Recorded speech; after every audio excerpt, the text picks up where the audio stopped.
নিলামে উঠতে যাচ্ছে বিশ্বের সবচেয়ে বড় ও চকচকে নীল হীরা গোলকোন্দা ডিভিড ব্লু।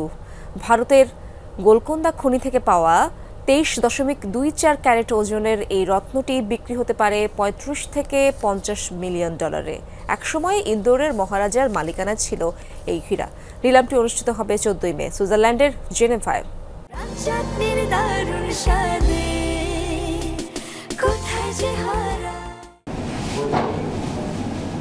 নিলামে উঠতে যাচ্ছে পৃথিবীর সবচেয়ে বড় ও চকচকে ব্লু ডায়মন্ড বা নীল হীরা। গত 100 বছরে প্রথমবারের মতো নিলামে ওঠা সবচেয়ে বিখ্যাত নীল হীরা এটি। গত 100 বছরেও কোনো পরিবর্তন হয়নি গোলকোন্দা ভিভিড ব্লু ডায়মন্ড নামের হীরাটির আকার, ওজন ও রঙের।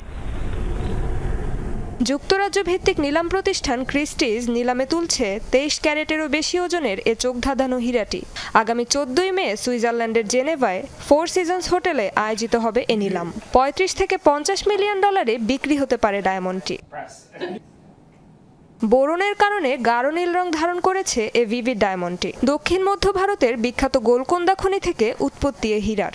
এ খনির হীরা বিশ্বজোড়া বিখ্যাত তাদের স্বচ্ছতা ও বৈচিত্র্যময় রঙের জন্য। বিশ্বের অনেক বিখ্যাত হীরার উৎস হচ্ছে গোলকোন্দা খনি। এর উদাহরণ হলো স্মিথসোনিয়ানে থাকা হোপ ডায়মন্ড, রানীর মুকুটে বসানো কোহিনূর, আর এখন ক্রিস্টিজে বিক্রির জন্য থাকা এই হীরাটি। ভারতের রাজকীয় ঐতিহ্যের একটি অংশ পিয়ার বা নাশপাতি আকৃতির এই হীরাটি। একসময় ইন্দোরের মহারাজা যশবন্তরাও হোলকরের মালিকানায় ছিল এটি।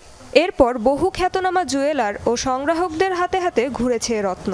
বর্তমানে এটি বসানো আছে ফরাসি জুয়েলার জারের ডিজাইন করা একটি আংটিতে। রেজবানা সাইমা, যমুনা নিউজ।